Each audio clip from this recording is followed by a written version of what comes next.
All right, good evening, everyone. This is the Governor Stoughton Trustees and the Board of Selectmen meeting for November 2nd. We're going to call to order, and our first item is a conference with Diane Ferrari of the Milton Residence Fund. Good evening. Good evening, Diane. And we're sitting as trustees of the Governor Stoughton Trust first tonight. Thank you. Good evening, Diane. Thank you for having me in. I know you provide a lot of support to our program, the Milton Residence Fund and the related funds, Henry B. Martin and the Swift Sisters Charity. And I just had talked to Anne Marie about wanting to come forward and just talk to you about the scope of the program, because I don't think I've sort of painted that picture, and I'm in my 13th year now. And sometimes it amazes me the scope of the amount of assistance that we're able to give out through our funds. So even though you have my letter requesting a grant for this upcoming winter, I thought I'd just talk a little bit about, in general, how much assistance we've given out over the last year. And I ran the profit and loss figures. I'm not an accountant, but I keep my records as best I can, and I asked the trustees if I could share them with you. So they're a little confusing, but I think they shed a great light on the amount of assistance, the area of assistance, and also the groups in the community that provide support. So I brought that, and then I did bring a sheet that I had updated recently about community resources, and it includes our new website address, so I can share that too. But I'm not sure if it would surprise you to know that pretty consistently over the last 12 years that I've been at the Milton Residence Fund, we've given out in gifts of assistance almost $200,000 annually. This past year it was $215,000, and it's in a large part due to the funds from the Henry Martin and the Swift charities, because actually approximately half of the money we give out every year, around $120,000, is in quarterly grants thanks to those charities. And I would say over the last few years they've been more and more in the form of rental assistance grants.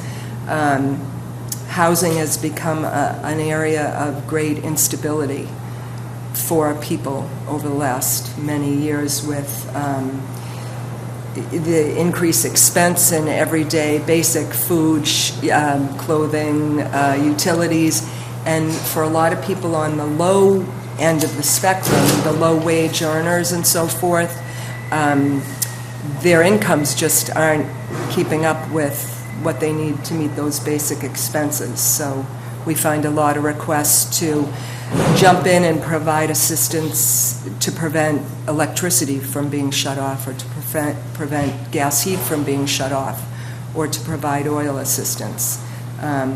So the main, I just wanted to share that with you, and then as you look at the sheet that I printed out, you'll see that your grant provides a lot of support to the Milton Residence Fund, and in general you give us some funds so that we can provide heating over the winter, and then when I need you, I come to you in closed session specifically for particular families in very dire need. So I think that's a great relationship. It's been working really well over all these years. And you can see that some of the local churches provide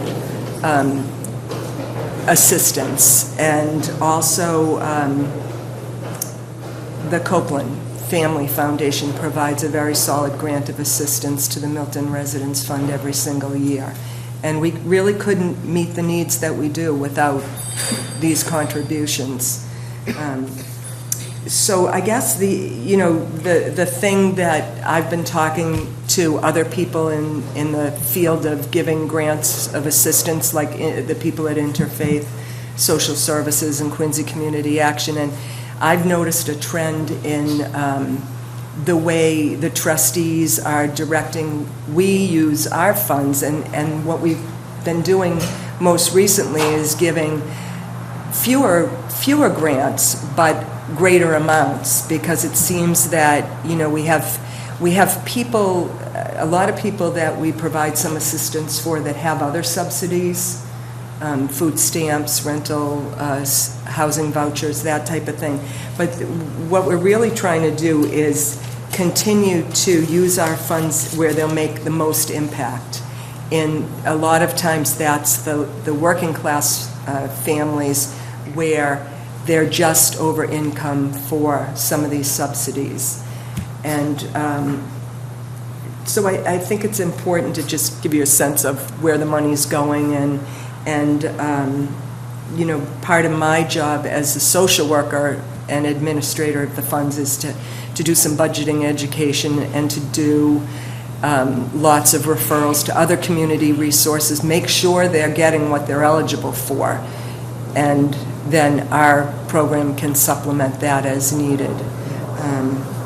And I guess the one other thing I wanted to mention, that you probably have heard about the holiday gift program, and we get a lot of support from everybody in the community, but the last few years we've worked really closely with the school. They have a new family liaison, Marty McKenna O'Keefe, and that relationship has really made us actually kind of reach more families and provide more assistance, and she's really helped us build the holiday program because she's identified a need that the school counselors at the high school level have found for, you know, wanting to have some gifts for the teens in need and so forth. So we've expanded that program, and we kind of calculated last year that the gifts that we give, thanks to the donations that we receive, we valued at $30,000. So it's a valuable holiday program to the low-income children in the community. And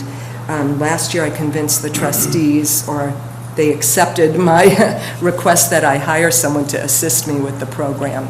And I'm really hoping that that continues because it's become so big. And I think it's a really valuable program for the community. And so, you know, I've asked for a certain amount of money for assistance this year, which is basically what you gave me last year. And in the future, I might even ask for more.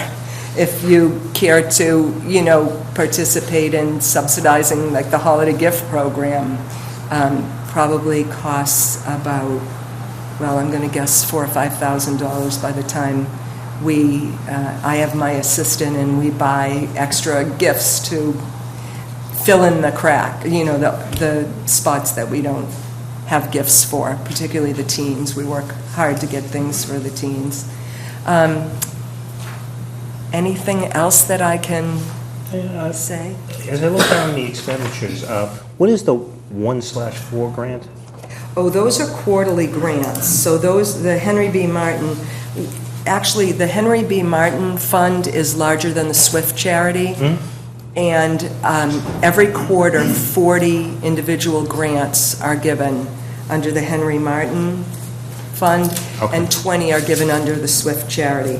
So that's the total amount of grants through Henry B. Martin. For various different needs? Mostly rental grants, but there are utility grants, and then there are other general grants. Okay. So it's $120,000 in grants if you talk about those two funds. And they go out at the same time 4 times a year, March, June, September, and December.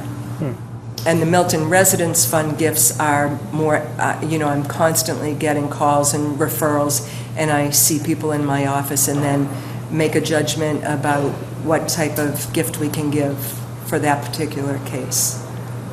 Great.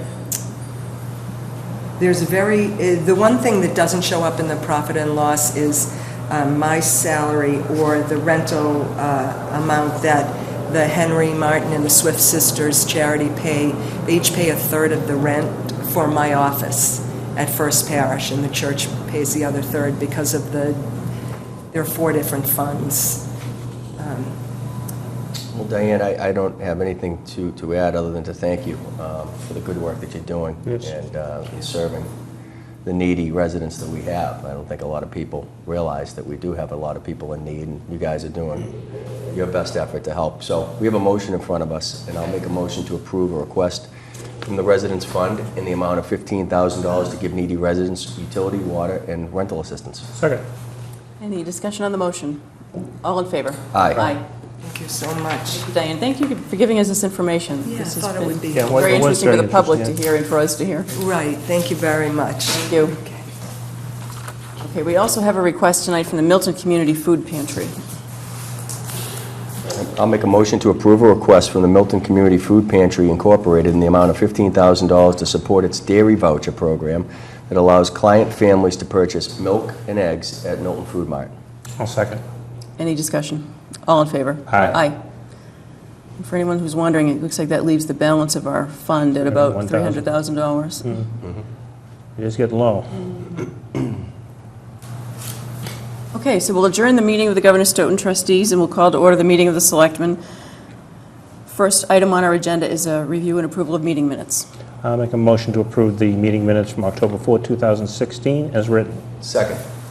All in favor? Aye. Okay, we have future meeting dates of November 15th and 29th. I believe we've been asked by the planning board for November 16th to have a joint meeting with them regarding the Yes. project in the Yes. Parkway, the Ice Yeah, House. that's Is everyone fine. available that I night? am, yep. Okay. And we also have December 6th and the 20th as suggested dates. So the 20th is probably a very busy holiday week for a lot of people, but why don't we think about it and decide on the 15th if we want to keep those dates? Well, actually, the town administrator, I think, needs some, for publication and for putting on some of the annual license renewals, needs to probably know with some specificities the 15th, early enough to confirm? Yes. Okay. All right. The 15th and 29th are great, and I think the 6th is fine, so Yeah. we can take it up at the next meeting as well. Okay, good. Citizen Speak. Do we have anyone tonight for Citizen Speak? Seeing none. The next item on our agenda is a public hearing, and this is related to the RCN cable franchise, which I recused myself from the last time, so I will briefly step out of the room. I think this is a very brief motion. I'll ask David to be the chair. Okay, I will move to close the public hearing for the transfer of control of cable television licensee from Yankee Cable Partners LLC to Radiant Holdings LP. And I'll second that motion. All in favor? Aye. Aye. I could just take a moment, Mr. Burns, I just want to follow up on the public hearing that was held on the 18th. As you remember, Peter Epstein conducted the hearing for the Board of Selectmen. There were 3 outstanding questions that Mr. Epstein asked of Seth Morris from Mintz Levin, and some of the answers he was able to give at the table, and others he had to forward Look to up, us right. in writing, and we have received answers to all of the questions. The 3 questions were, he wanted more information on Schedule 1.1 on the permit liens. He just needed a little bit more detail on those. We have received that. He also wanted to make sure that Tom Steele would remain the town of Milton's representative, and they have confirmed that as well. And then lastly, they wanted to make sure that the redacted information in Exhibit 1 was not germane to the transfer, and they have also confirmed that as well. Okay. Great. Okay, so now that that is closed, and ask You need to come back. Chair Conlon to come back in.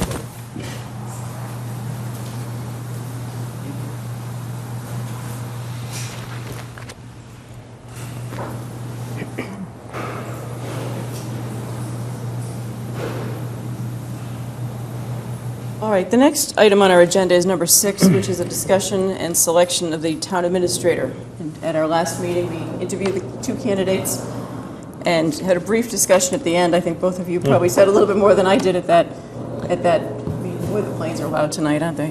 Sure are. How do you want to, do you want somebody to make a motion and then open for discussion, or do you want to just have discussion? I thought we might start with discussion. Yeah, I'd like to open the discussion if I may, if that's all right with you. Certainly. Chair, okay. Well, first of all, I just want to thank the committee once again Yes. for all that they've done in bringing us 2 exceptional candidates. It was really 3 in the beginning. One of those candidates chose to chose to drop out to take another job in another municipality, and we wish her luck. So we now are faced with two exceptional candidates, both of whom our chair, Gene Boylan, who he and his team said both would be fantastic town administrators in the town of Milton. So, you know, at the end of the day, both are very well qualified. I also want to thank our board collectively, you know, for taking the time, for giving us this extra week so that we could do our due diligence and do our homework to ensure that, that we're going to make the right decision. As I went through the process, I knew that we needed a proven leader, you know, someone who is a real good communicator, someone who is a consensus builder, and one that is a problem solver. You know, we all know what our issues we're faced with every day. We have airplane noise, airplane noise, cut-through traffic. We have budgetary issues. You know, the state's being faced right now with like a $294 million shortfall. We've got to be more efficient, okay? So I took all of these measures into account. I was looking for somebody who has extremely strong budget skills. I think that's extremely necessary. And as I went through the process more and more, I realized that we really needed someone to be really savvy with people, and someone who could take an organization and make it efficient and effective. And you know, as I went through it, more and more, Michael Dennehy stood out as someone who I believe, okay, has the tools, who has built this over the last several years, working as a leader in the city of Boston, entrusted with a budget that he manages of over $125 million, which is larger than the town of Milton. Yes, it is. Yeah. You know, he manages a workforce of over 450 people, you know, mostly union and some exempt. We're faced with that here. He's a resident of the town. He has a vested interest, having a family of 5 children who are in the school system, a vested interest to ensure the success of this town long term. And I stress that long term because this is a hire. This is the biggest hire we have had to make as a board. You know, arguably in a long time, if not the biggest hire. And I think that it's important to have someone who can have the pulse of the town, who could be in the public, who has the ability to communicate regularly, understand the issues, and have to live with the issues every day. And I want to take one more step and say that, you know, towns are looking to be more efficient and regionalize and do all of those measures as times get tighter and budget times get tighter. Michael has these relationships. We border Boston. We're going to need those relationships moving forward. We're also going to need the relationships that he has with the state of Massachusetts, that he deals with every day. He's got incredible collective bargaining agreement skills. I had to do my homework on both. Both candidates are exceptional.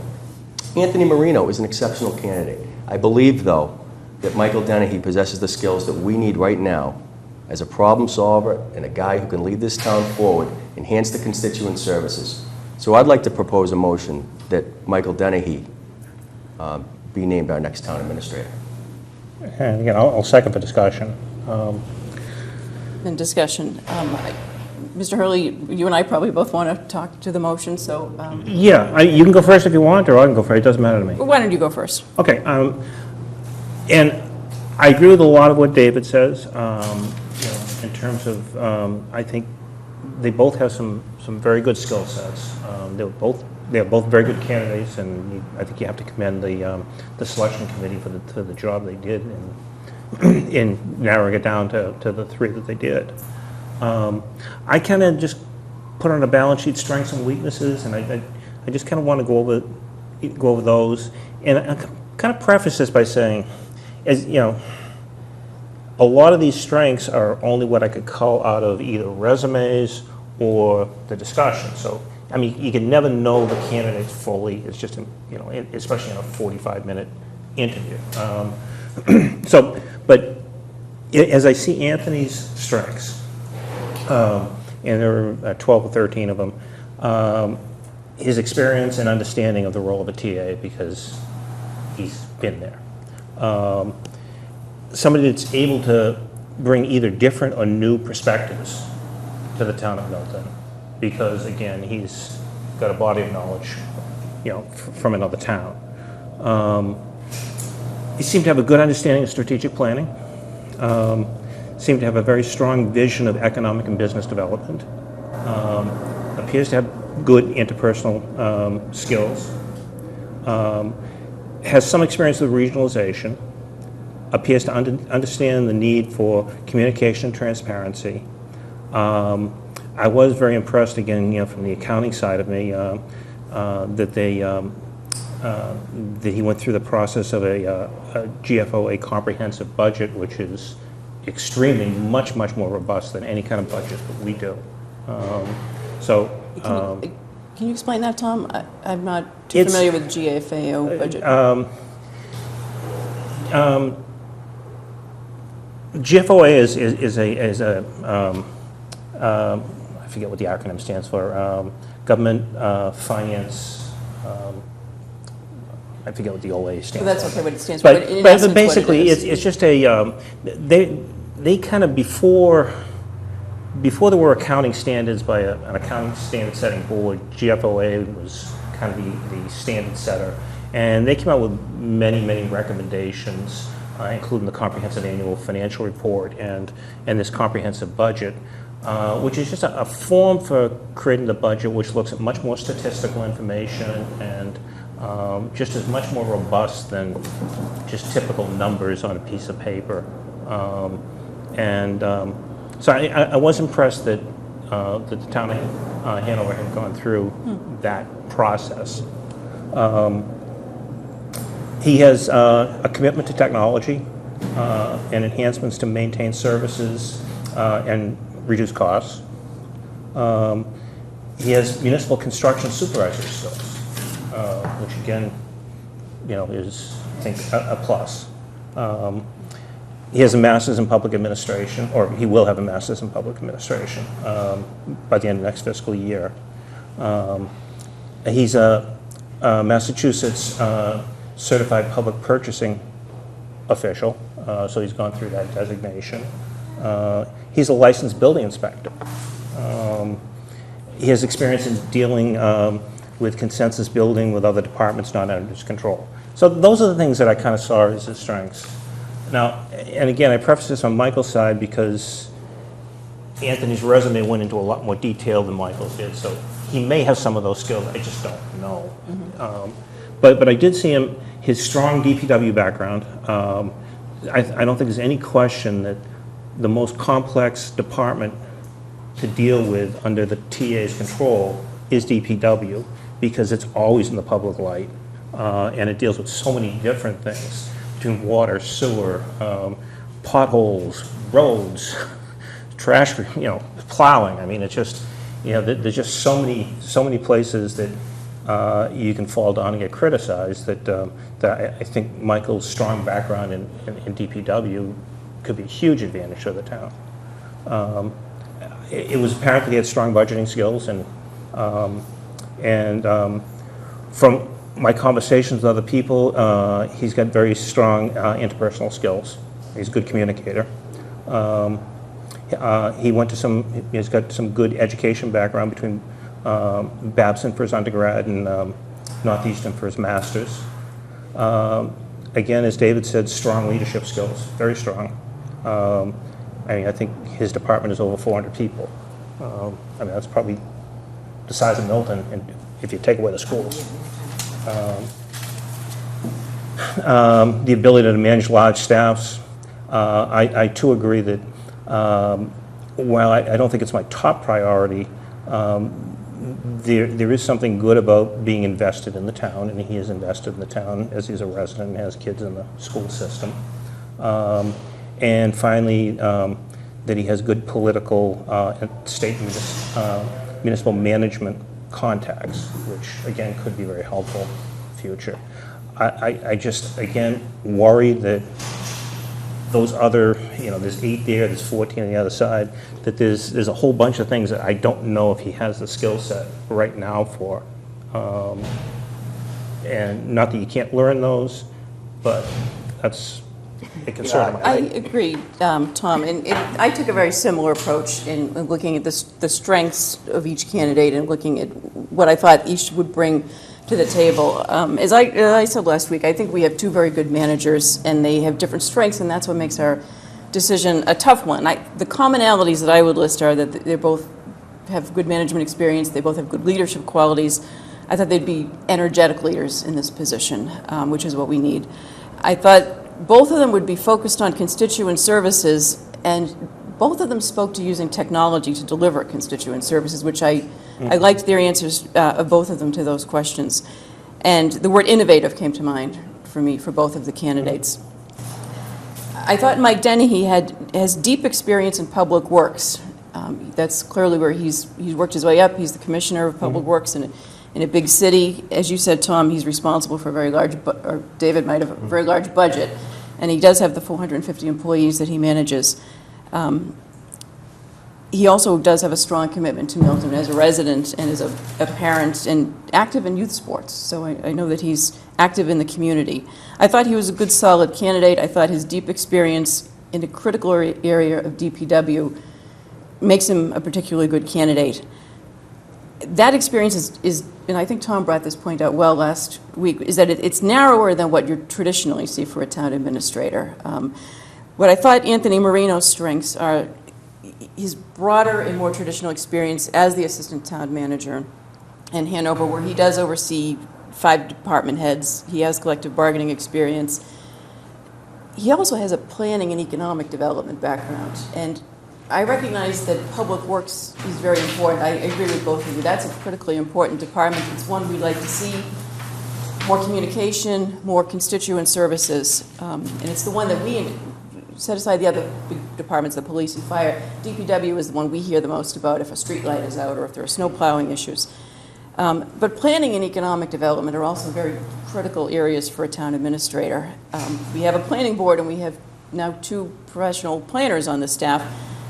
But that's such an important area, and there's so many projects going on that I really liked what he was able to speak to in terms of his background on Route 53 in Hanover and what he's brought to that community. And I liked his idea about marketing packages for the town to go out and market to developers. This is not, again, we're a built-out community. There's not a lot of areas that we have to build, but there are redevelopment opportunities in town. There are certainly mixed use and other opportunities that we'd like to pursue in a lot of different areas.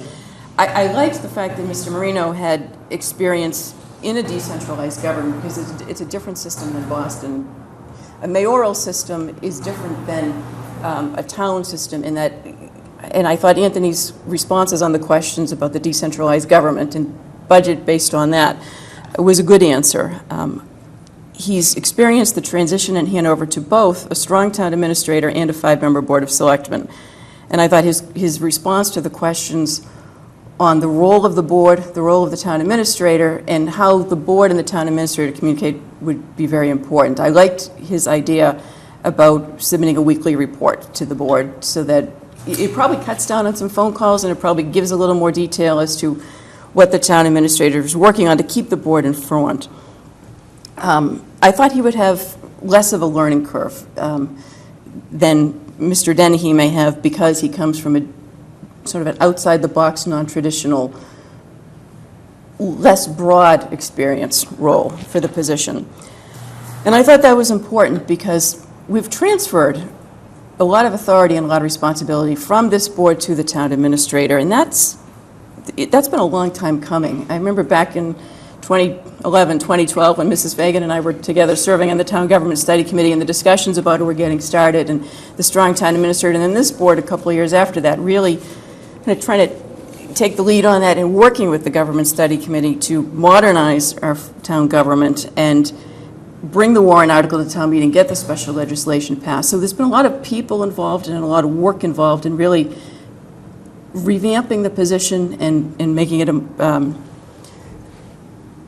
a stronger position and modernizing our government. So it's an important transition for the town, and I think it's important that we get this decision right. Mrs. Fagan is currently now operating as the strong town administrator. She has the authority because the statute's in place. She didn't start under that authority. She started under the old system and has transitioned into the new one. The next town administrator, whether it's Mr. Dennehy or Mr. Marino, will be our first town administrator to really hit the ground running and begin under the new under the new duties. So I think it's important that we get this one right at the beginning. And for that reason, I thought that Anthony Marino's broader experience, to me, gave him an edge over Mr. Dennehy, who I believe is a very solid candidate and who would offer a lot in the area, particularly with constituent services. And I think both would be strong leaders. I think both would be able to come in, build alliances, work with other elected boards. I think Mr. Marino might have an easier transition because he's currently in that form of government. Mr. Dennehy would be a new form of government for him to come into. I agree that I think over time he could fit into that role. I think it would be a longer process. So that's where I came out. Well, I really appreciate your insight and on both candidates, and I happen to share many of the strengths that each possess that you have mentioned. I happen to think and know, having worked in government for a number of years and having worked in the city of Boston and also in a town, what it takes to be successful, okay, on both levels and how to transition, okay. We have probably the most skilled manager that lives in our town, in Mike Dennehy. It would be my opinion that we would miss the boat as a board dramatically if we didn't hire him. He is the mayor's top department head, not because he's a DPW director, but because he can think outside the box. He is involved with development issues. He's involved as a chair of a commission that oversees strategic planning for the city of Boston. He interfaces with intergovernmental relations with all departments on a daily basis. I think to judge someone on an interview for 40 minutes without doing extensive homework to find out what this candidate and how lucky and fortunate we are to have him live in our own town and be willing to step down from a job that is a national job to come to serve the town that he loves and wants to matriculate and continue to serve for many years, I think we'd be missing the boat. I don't think the transition would be nearly as difficult because when you have that skill set, you're adaptable. And I also think, and it's not taking anything away from Mr. Marino because, if Mr. Marino's named the town administrator here, I think, he would do a good job. But I think Michael Dennehy possesses a skill set that is far greater than any that we could ever desire to have, and he lives in our town. I think he'd bring morale, boost morale. I think he'd make adequate changes, the necessary changes to ensure efficiencies, bring people together, bring community together. It's what we're looking for. He meets with neighborhoods on a regular basis. It's what he does. He builds consensus. He's a leader. We need a leader right now. And I think that, looking at Michael as strictly a DPW, that it couldn't be further from the truth. He could run any department. Matter of fact, he has those skills to be able to lead a town like this for many years to come, and I believe in that. I don't disagree with you, David, that he has good leadership skills. I think that was evident, and I thought he was very innovative, and I think he would be a good leader. I thought the same of Mr. Marino. I thought he has also demonstrated a lot of familiarity with government. And in a short amount of time, though. Yeah, 8 to 10 years. Whereas Michael Dennehy has done this over a 20-year stretch with an incredible educational background, okay, as well as the fact that, we have a planning board. You just mentioned that. We have a planning board with 2 planners on it. A good leader and a good manager will be able to manage up and down, and they'll be able to allow people to do their jobs and get feedback from committees. And I think that Michael's proven that over the years. We don't want a dictator. We want somebody who's able to work with different groups and find solutions. And I think that that's what we're looking for right now. We have professionals in all of our committees, whether they be the Warrant Committee, whether they be the Planning Committee, whether they be the Concom. We have people in those positions. He's shown the ability to work with people like that and get results. And that's where I sit on this. I don't think this is a difficult decision. And I agree with you, and I think Katie's saying the same thing, that he does have those leadership skills. He does, and you're probably right. He probably could go in any department and really run it well.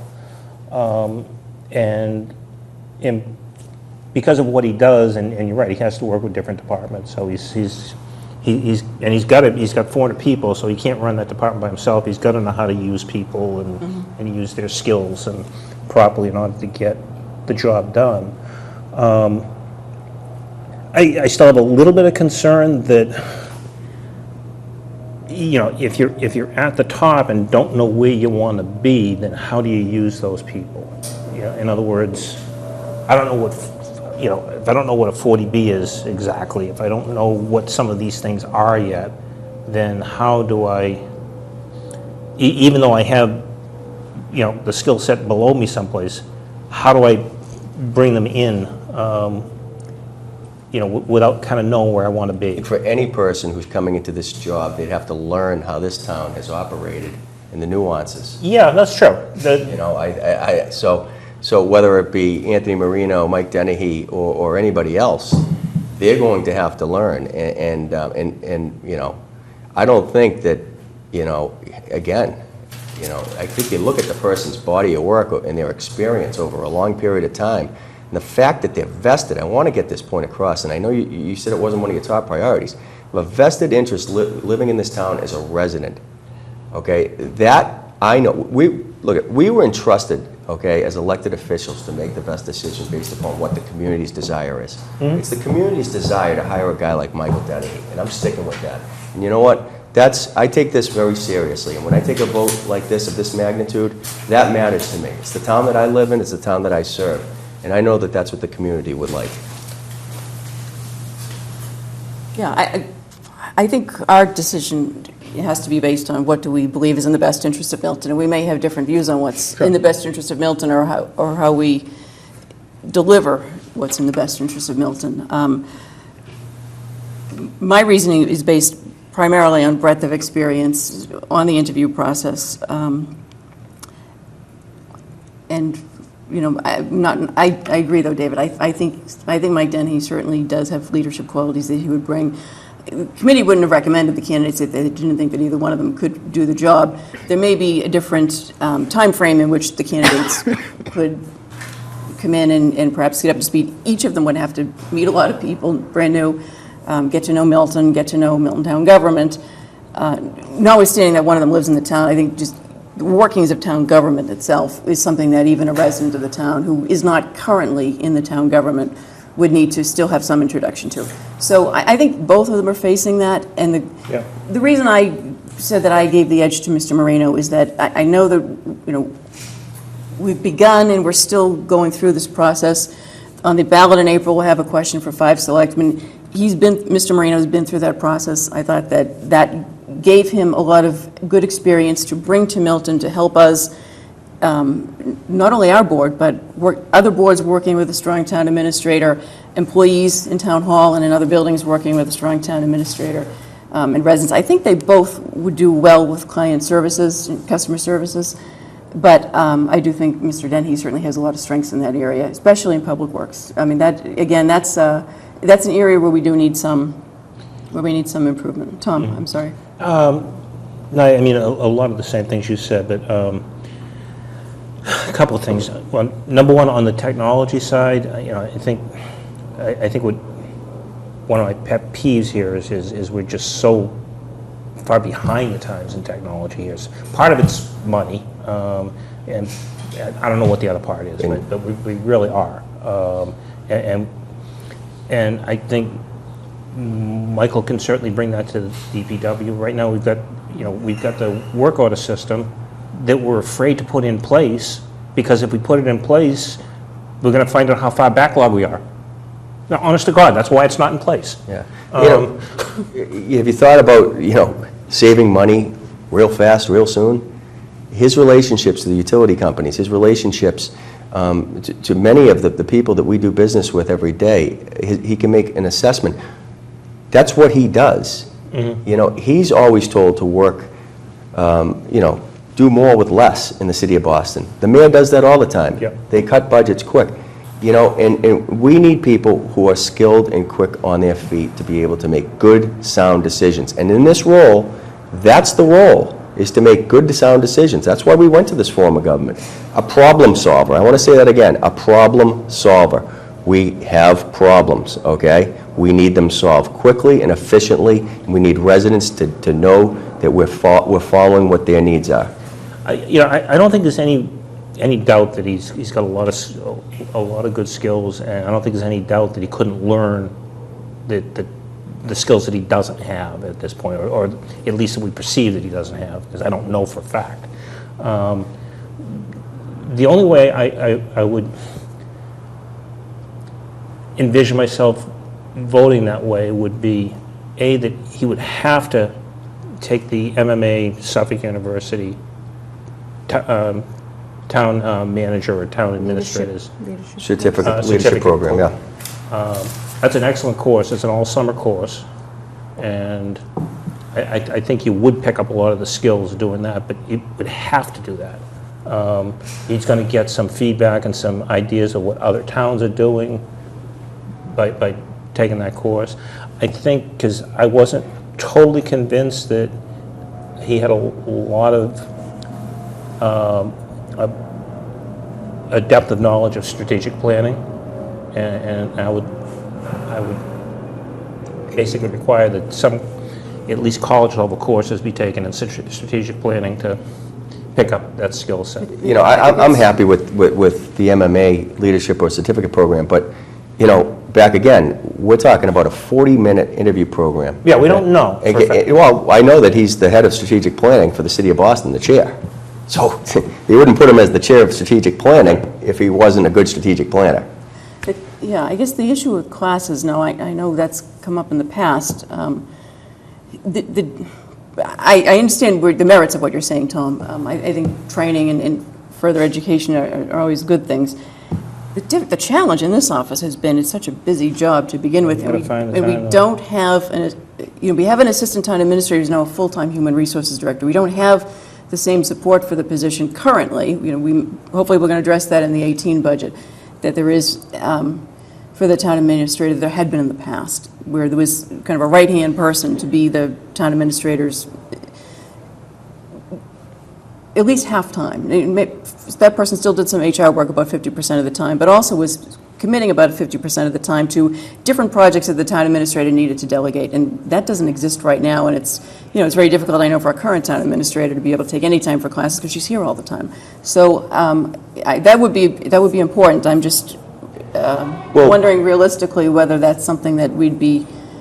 They'd have to just set aside the time for. With that being said, though, Mr. Marino still hasn't finished his master's degree and would have to do that online as well at Southern New Hampshire University, which is the case. I mean, and that's and it's Mr. Marino is a well-skilled future town administrator. There's no question.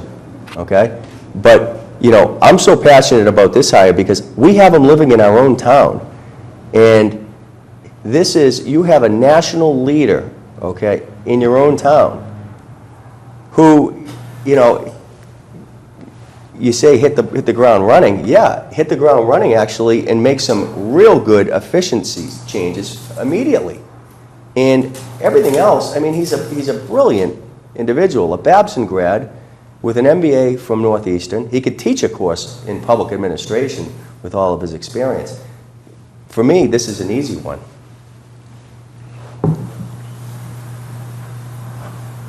Yeah, I think he has to come up to us, and again, we're talking in a vacuum because we don't know everything that he does know. I suspect he knows Mass General Law concerning Chapter 70 very, very well, because that's what he deals in, but does he understand all the other nuances of Mass General Law that the town administrator, he has to be at least aware of, And I think that MMA course would get him at least some of that skill set.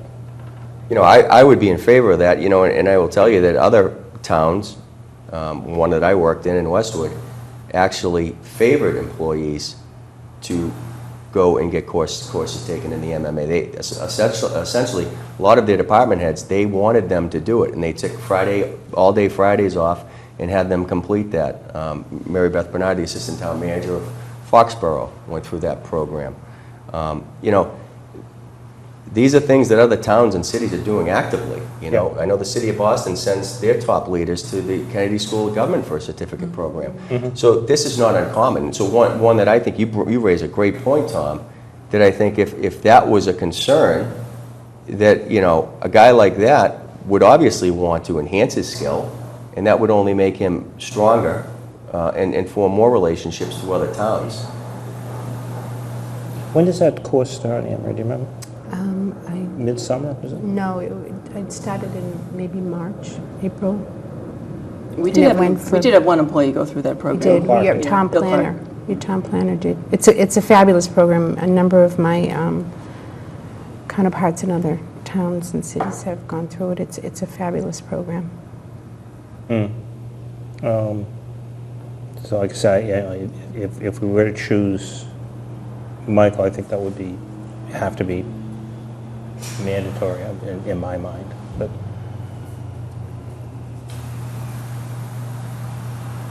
so I mean, it's a hard decision. I don't know. You know, a lot of me is very concerned that, you know, and I hear what David's saying, and I agree with a lot of it. That you don't last 20 years in the city of Boston and run that big a department without having something to your credit. And you know, we did get, and I'm sure we all got a bunch of support calls for Michael, you know, over the past few days from some pretty influential people. So, I mean, I guess you can't take that too lightly, that he's a bright guy, he's well-liked, and apparently does a very, very good job.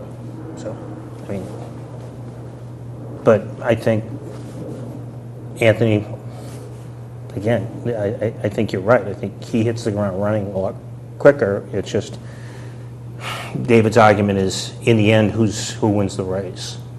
You know, who's ahead of the game? The other side of it is, and the MMA has told us, and this isn't to take anything away from Mr. Marino, it's actually to give him credit that, you know, he is a good, sound leader himself. But, you know, you weigh both, okay? Let's say he comes in here and works for 3 years and does a fabulous job.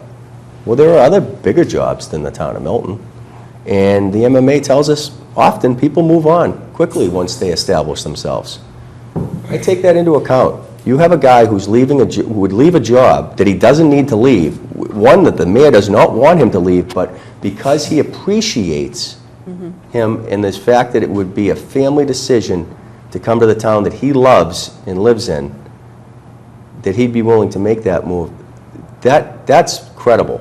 You know, furthermore, the mayor put in an ordinance.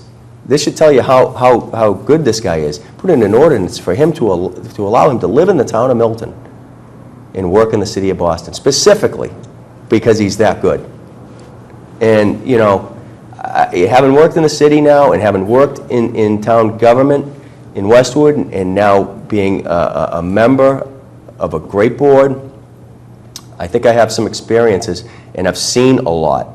And I wouldn't put myself out there as well as a resident of the town if I didn't think you had a truly capable and a leader who has all the necessary skills to take us not just now, but into the future for a long time and carry out what our residents deserve.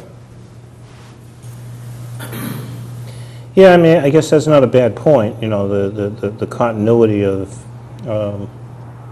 and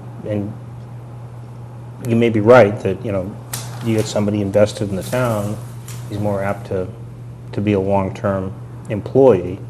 I look at his relationships with elected officials across the state, not just in Boston. He lives under 4R, that airplane path.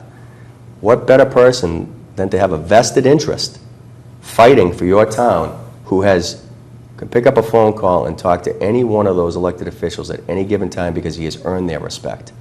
Okay, that's just one story. Cut through traffic.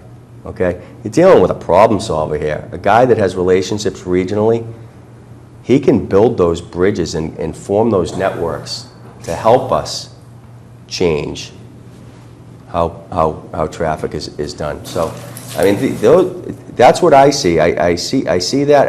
I've seen it in my time in government, and I feel that it would be very difficult to pass this opportunity up when we have it standing right in front of us.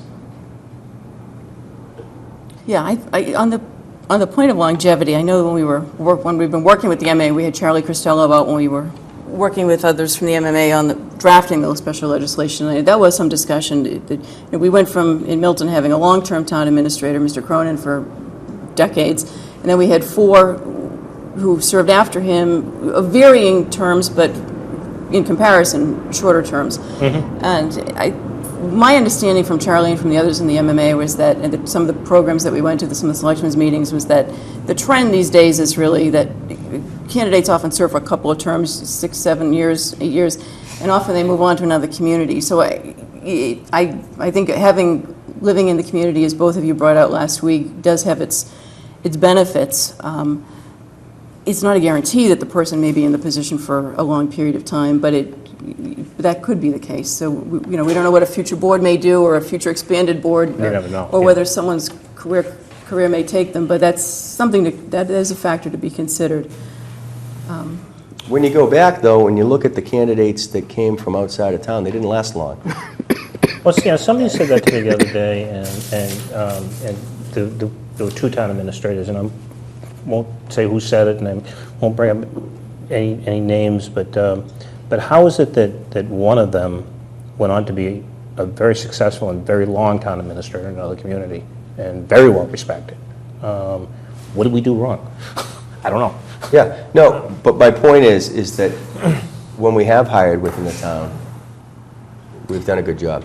And if we have someone who is capable and does have the skill set, which I believe Michael has an incredible skill set and the ability to do it, then you make that move to make that hire. Well, I think they both, to go back to the beginning of the conversation, I think they both are very capable individuals, and I think we could do well with either one of them. And you've spoken very eloquently, David, to Mike Dennehy's strengths. Tom and I think have talked about some of Mr. Marino's strengths and Mr. Dennehy's strengths. I guess the question for our board is, what do we believe is the best fit for the town? My perception was that being at the beginning process rather than even the middle process of this transition,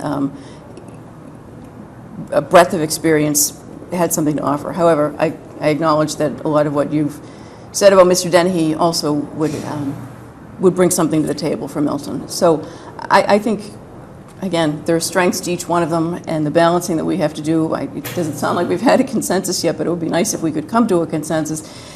I think for somebody coming in, it would be nice if we could be in a unanimous position. That hasn't always been the case, but it's nice if we can be in that situation. I guess if nothing else, though, I think all 3 of us agree that either one of them is a worthy candidate, and I think either one of them we would throw our support behind if they were ultimately the town administrator. No question. So, I mean, I guess at least we could say that. Yes, I think Yeah, that's accurate. Yes, they both are. I felt compelled, though, to make the statements that I've made tonight, because I truly believe once in a great while do you have this opportunity, and I really believe that we have an opportunity to hire someone who lives in our town who has a skill set that you won't see again. Mr. Hurley, your thoughts? We did have a motion that was seconded for discussion.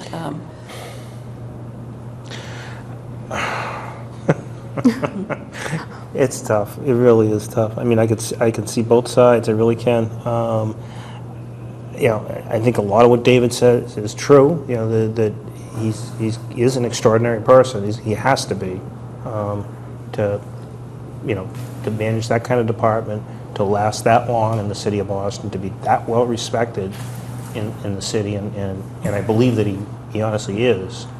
that he is a hard one to pass up. But I am really concerned, and if I vote that way, I just pray that the lack of TA experience doesn't hurt us. That's my only concern. I would be open to that MMA town manager or town administrator leadership program, if that would be something that you both would be amenable to on behalf of Michael. Yeah. I was thinking for, either candidate, and I think education, I think that you look at the MMA and you look at other cities and towns and how vested they are in the MMA and how active their town administrators are, and well, not even town administrators, but finance committee people are, and historically Milton has just never done that. I'm not sure about attorneys, but CPAs are licensed. Every other licensed person in the state is required to take continuing education every year. That there should be some form of that. Yep. It's a constant learning process, and I would like to see that built in for either candidate. That there'd be some kind of required continuing education. Even if it's only 16 hours a year or something like that, just to Yeah. keep your skill set up. I agree. No, my comments earlier were not, I agree with you that for both candidates, but I think in particular for Mr. Dennehy, where he is not in a town form of government now, I think the MMA program would make a lot of sense. My only concern was it's been a hard thing for some employees to be able to fit in. Given the volume of the workload that we have, there would have to be an effort made just to make sure that it's happening, and just And the effort would work in still the have to be evening or- made sure that Yeah. Mr. Marino finished his master's degree, which, Yes. Yeah, Yes. although he will have that by the beginning of this fiscal year, coming fiscal year. But yeah, I mean, he's But got he would, he's yeah, got he 6 would have to months. take those courses while being here, though, so it would Yeah. take him away from... Yeah, he's got 6 months of courses. Just to like take. it would take Michael Dennehy away from his position as well. I mean, yeah, I think it has to be mandatory. He would have to do it, even if it meant working 80-hour weeks, for that period of time. I mean, you got to get the job done, but I think you can't get the job done properly without that skill set and without that perspective. As much as Anne Marie could stick around and show him the ropes, it's the ropes as Anne Marie understands it. And a lot of that's very valuable in terms of who the players are and who everybody is. the institutional knowledge. Yes, but I want to see something. I want to see some knowledge from outside the community filter its way into the community, and I think the MMA program would help with that, because you're sitting with other TAs and other people, and it's a lot of it's being instructed by TAs, and you're just learning different perspectives, and I think that's invaluable. Yeah. Well, it sounds like we're thinking that either candidate may want to take that. So we're back to our initial question of a candidate and whether we have a consensus. And, I suppose there are a few options. We all wanted to be able to vote tonight. We haven't reached a consensus yet. I'm not sure we have. Maybe we have. We could theoretically defer it.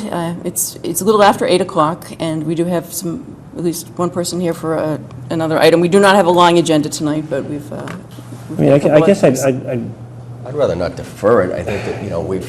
Yeah. Here's the thing, I mean, in fairness to the candidates. yeah, Yes, and yes. also, I feel as if, and I don't want to slight the comments that you've made, but, you're basing it off of a 40-minute interview once again, and I think that anyone can interview. There are people that interview great, and there are people that aren't good test takers, Yeah.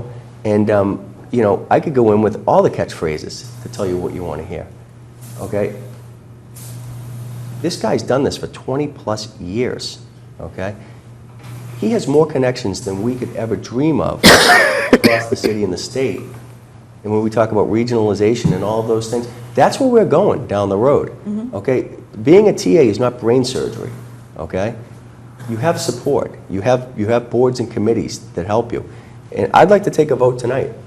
Yeah, and just for the purposes of the record, and because what I don't want is people who are watching this, since it's such an important decision, to think it's just a 45-minute interview. I mean, obviously, we've had an opportunity to reach out to members of the search committee, Sure get their have. thoughts. There was a lot we could look at online. They were We could do a lot of extensive. Google. Extensive. So for people who are watching the discussion, the interviews, I think, were very important, but also just what we were able to learn about the candidates through video clips, through information that's available publicly online, through talking to the search committee members and getting their thoughts, because they had actually seen a presentation by all the candidates, so they had some insights that they could offer as well, and having gone through 3 rounds of the interviews.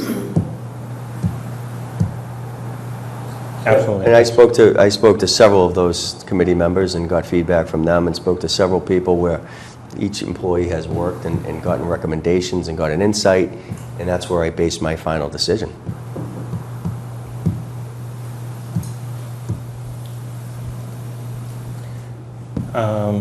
It's up to you. We do have a motion on the We table. have a motion if you want- pending. If you want to call it. Yes, the motion was to appoint Mr. Dennehy, and you seconded it for discussion. We've I had did. some lengthy discussion. And if And if there's, we're going to vote it, I would make a friendly amendment at least that the MMA program be built into the contract that is finally negotiated with the TA. well, yeah, I think we'd want, and please refresh my memory if I don't recall if your motion said it, but we'd want to, the normal course is to make any appointment contingent upon successful contractual negotiations and a Negotiation, pre-employment physical Right. examination. Right. Yes. And I don't recall if you said that. You I'm probably sorry, didn't. You David. probably did not. I didn't, but that, I'm glad you mentioned that, but also then, that would also add another contingency that, both candidates, but Michael specifically on this motion would have to fulfill that requirement as part of his contract.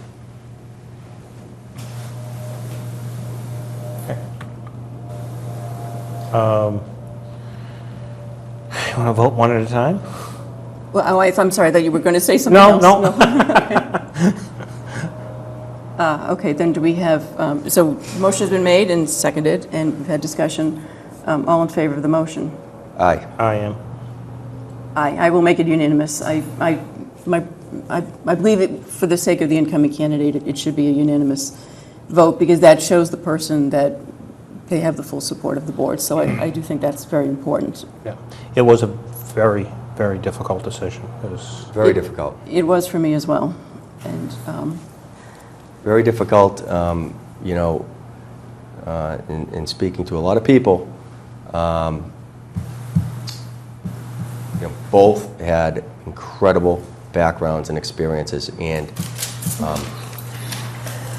felt I had to be very passionate because, I chose to run for this position to help make a difference, and I saw someone who we couldn't pass up. I'm glad you guys agree. I don't think that he'll let us down, and I know that Mr. Marino will go on and become a town administrator very soon in another town. But I think that we hit the nail on the head and hit a home run, and I don't think that we will look back now. Let's hope we're all right. let's hope we're right, and let's thank Mr. Marino and all of the other candidates. We started with 48, because Mr. Marino was the other finalist, him in particular, for participating in our process. I do think he was a very good candidate. I'm glad our board was able to be unanimous for the sake of an incoming town administrator. But thank all of them. It was a long process. Yes. There were other searches going on in other communities, and I know that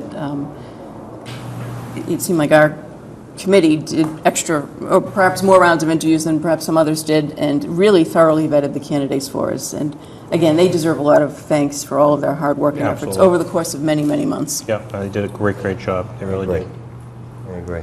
Okay, and then I believe the next step would be we'll contact the candidates after the meeting and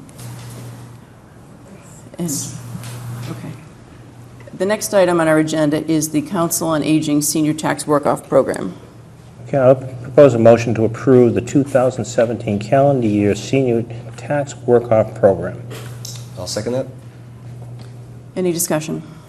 No, that's a great program, and for anybody who doesn't know, it's a chance for seniors to kind of do things around town hall and get a small rebate on their real estate taxes for lending those valuable services like greeters as you walk into town hall and different things like that. It's all over, yeah, I know. It's a Yeah. great, you're absolutely correct, it's Yeah. a Great great program. program. Federal program. Okay, then, all in favor? Aye. Aye. Next is the town meeting warrant closing deadline. I'll make a motion to approve Thursday, January 5th, 2017 at 5 PM as the closing date for the May 2017 annual town meeting. Second? All in favor? Aye. Okay, we have a draft letter. I don't know if we have it in final paper form tonight. Yes, we do. We do, okay. It's a comment letter regarding the Terminal E modernization. We had previously commented on this in August. This is the final draft environmental assessment, environmental impact report. The letter was drafted by our town council's colleague, Karis North, who's been working with us on the airplane-related issues, and we've all had a chance to review it. Yep. Make a few minor changes. Does anyone have any comments on the letter? I'm fine with the letter as written. Yeah, I'm fine with it as it's written, and it's really telling how, when you look at it, they talk about that terminal being modernized when it in reality is being expanded. And, A little of both, but yeah. I mean, it's definitely being And expanded. it will impact our town, so, I think the letter is very well written, to the point. Yes, I thought Karis did a nice job. It actually points out some deficiencies in how they initially responded to us. So, but I want to thank Karis North for her support, and also you, Madam Chair. This one was all Karis North, so I But for what give any credit for you've this. done to help us as our liaison, this is just another piece to the puzzle. All right, do we have a motion? I'll make a motion to approve and sign a comment letter to Massport regarding the final environmental assessment, environmental impact report for the Logan Terminal E modernization. I'll second the motion. Any discussion? All in favor? Aye. Aye. Next, we have a birthday proclamation. Okay, I'll propose a motion to approve and sign a birthday proclamation for Marie, is it Janine? Janine Campari Voltaire? I'll second that. Any discussion? All in favor? Aye.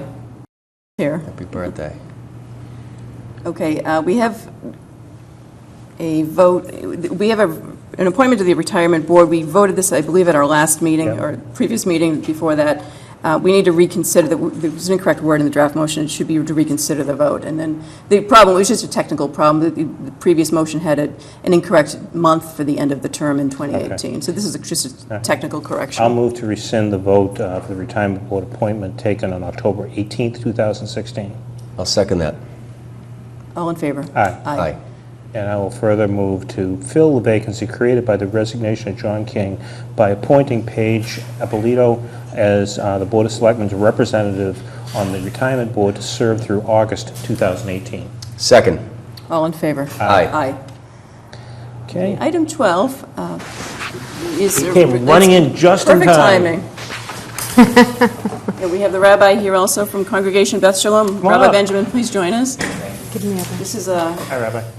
good evening. Hey, Rabbi. We're going to talk tonight about some wayfaring signs for the new synagogue. Welcome.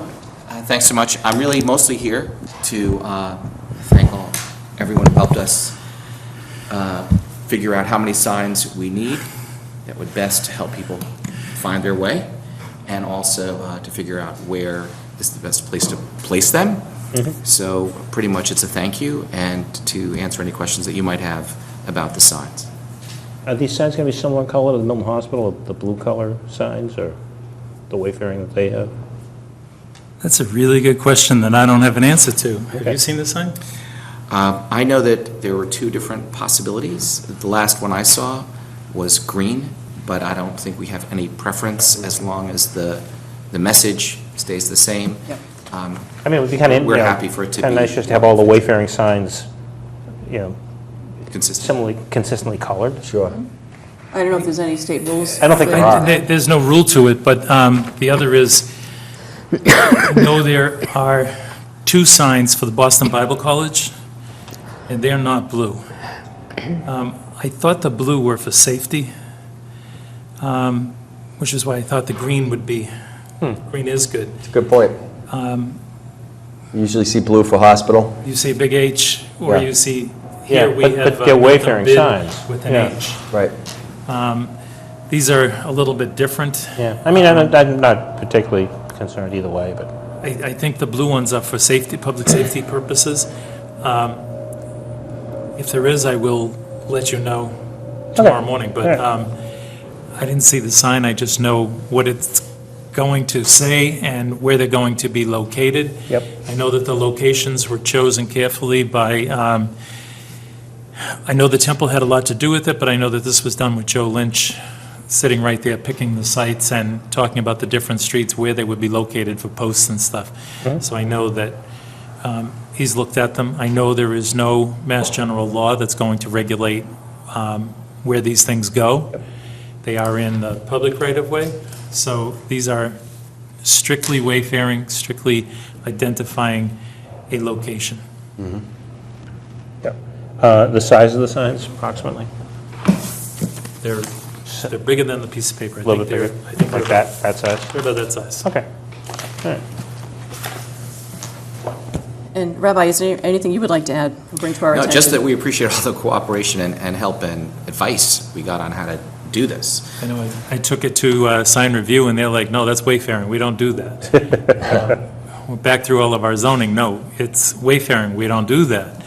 I went to Joe Lynch in the police department, and they're like, no, we don't do that, this is wayfaring. Wayfaring is completely, So the buck stops here is what you're trying to say? it's right here, this table.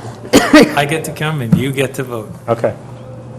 I mean, I'll make a motion to approve the wayfaring signs as discussed to direct congregants of the congregation Beth Shalom to the temple's new location on Lodge Street. I'll second that motion. There's 6 of those, right?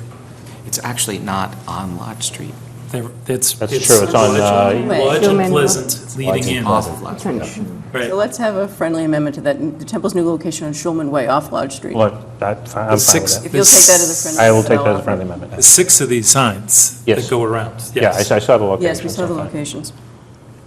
And again, I'll second that friendly amendment. Okay, do we have any other discussion on the motion? Then all in favor? Aye. Aye, unanimous. All right, well, thank you very much. Thank you. Thank you, Rabbi. Thanks, To you Bill. as well. Thanks, Bill. Bill. Good evening. Good night. Good night. Night. Good night. We are on to the town administrator's report. Yes, Madam Chair. I have a few things to talk to the board about this evening. First, I want to tell you about an event that we had on Halloween at the town hall, which your assistant town administrator, Paige Ippolito, put together, and we're hoping that it becomes an annual event. We had the children from the center school come in full costume to all the departments in town hall. We all gave them no candy. We gave them pencils and tissues and blow rings, and there was 80 children that came through in costume, and every office just loved it, and so we're hoping that this will become an annual event. The families loved it, and I give a lot of credit to Paige for putting it together. Great. It was great. It was a Here really... goes the general expense budget for the year. Right. No, we paid it for it. We all donated money ourselves. We didn't, no, it wasn't any town expense for these gifts that we gave these children. But their parents came with them. It was just wonderful. Next, I want to talk about the Veterans Day festivities next Friday, November 11th, which start at 11 a.m. at the town green. But there will be a procession that starts at the high school at 10:30. Your veterans agent, Kevin Cook, continues to work with Barbara Martin in your office, and they continue to make these programs for these veterans better and better every year. Kevin's done some wonderful things. He's done some wonderful This things. time They're he's going to been here. be honoring the Korean War veterans this year with the Challenge Coin, and Kevin has reached out to the Consulate General, Song Jun-hyun, I apologize if I got his name wrong, and he will be in attendance and will be speaking at the event. In addition to that, this year, Kevin had an exciting new program with the middle school and the high school, and I know the school, Mary Gormley and all the administration really embraced this program. And in the middle school, the children put posters together of what a veteran meant to them and what Veterans Day means to them. And in the high school, the students had an essay. I wrote an essay, and they picked a winner of the poster and a winner of the essay, and those two students will be at the festivities as well next Friday to show their poster and to read their essay. So again, you know, Kevin Cook, your veterans agent, continues to just enhance your veterans programs here in the town of Milton. That's great. And lastly, with exciting news about the town of Milton, which I know you all read, that we Number are the 6 or eighth, 8? 8, yeah. the eighth best community to live in, and it was Best built. small city. The small city. Yeah, We're small now a city. I had Yeah. a chuckle when I, Yeah, and the ranking was on a number of different variables, and the first was affordability, economic health, education health, quality of life, and safety. Yep. So again, you know, kudos to everybody that makes this town the great town that it is to live in. And, Yeah, no, it was yeah. nice. I mean, we've been named quite a few times now over the past 10 years. It's yeah, the and fourth thanks to time. all the families that help make it, and the municipal employees that do such a great job ensuring it, and thank you for your It's a village, leadership, yeah. too. Thank you. Thank you. That's it, Madam Chair. Okay. I do not have anything to report, but I did want to just congratulate our town clerk, Susan Galvin, and her, and the staff of her office on A lot this of early work, voting. yeoman's The work. Incredible yes. job she's Early done. voting has been just, last I heard, it was something like 2,500 people who would come through to vote, and That's a that was lot. probably, and Laura Griffin in the front row was saying 3,300. 3,300. Wow, $300 yesterday. And there's still another day left, right? that's amazing. Yeah, so I think Susan has been vindicated. Remember when she wanted us to defer the fall town meeting because she was concerned that the impact on her office of the early voting really Yeah. was going to be Huge. tremendous, Good and point. it's turned out to be. So, but from what I hear, the process has gone pretty smoothly. So, first time through anything is always a challenge, and so congratulations to Susan Galvin and her and the entire staff of the town clerk's office for all of the work they're putting in and making sure that the early voting is going as smoothly and successfully as it has. It's been a big undertaking. I have nothing else to report since last week. Does anyone have a report? Yeah, just something fun to share, and something worthwhile. I participated in the Monster Dash, Tony Cicchello's son, who had tragically passed away in, I believe, 1999, and it's a fundraiser for the schools, you know, in his honor, his son's honor, and it was widely participated with so many people. It's a of cool all race with all the ages. costumes. The young and kids in the all costumes, the adults in the costumes. And it's just, they have all kinds of entertainment and community support, and, you know, local businesses that attend, and it's just a nice place to be, and they do a heck of a job, and it makes people feel good to be there. So I will also say that Tom's record is still intact. He's still the fastest selectman that we know. In Milton. Wasn't able to catch him. I think I have a slightly pulled hamstring as I tried, and I will never do that again. I've learned my lesson, Tom. Thanks. Right, nothing, anyone else, anything to report? Other than just to, you know, now that we've named a new town administrator, just to thank our current town administrator for all the hard work that she has done over the past several years, and you know, we'll stay on for a little while longer, helping with this whole transition process, and we just thank you. Thank you. Yeah. Thank you for Thank your you kind again. words. Thank you. Okay, citizen speak response. We didn't have anything tonight. No. We didn't have anything at our last meeting. Future agenda items. I think The we shade still tree. have to get on, yeah, shade tree. Shade tree's coming in next We still month- have to this get month. on the barn. I mean, either we take it down with town funds, or we take it down with, That's Governor's. Governor Stoughton. yeah. And I had mentioned to Anne Marie, it's not on our agenda, but some interest perhaps in that, in that lot of land, in terms of perhaps putting some affordable housing on it. And to the person I Yes. suggested, maybe you could replicate the barn, Yes. you know, so. I don't know if Anne Marie mentioned it to you or not. No, but we've had that discussion at one of our previous meetings too, Mm-hmm. so yes. Okay, so we'll put another discussion on about that. We did talk about having a community meeting to solicit some input, and we have not yet scheduled that because Yes, the 4 acres has been. but I think we do have to The get lines that have been thing down. redrawn. We definitely have to and get it down that's before still the pending winter before the gets. planning board, but, okay. I'd also like to provide at some point, I don't have an exact date yet, but a Yulin rink update.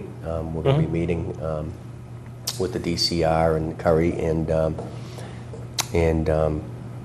Walter Timothy's office and some of our stakeholders, I believe on, potentially on the 16th or so.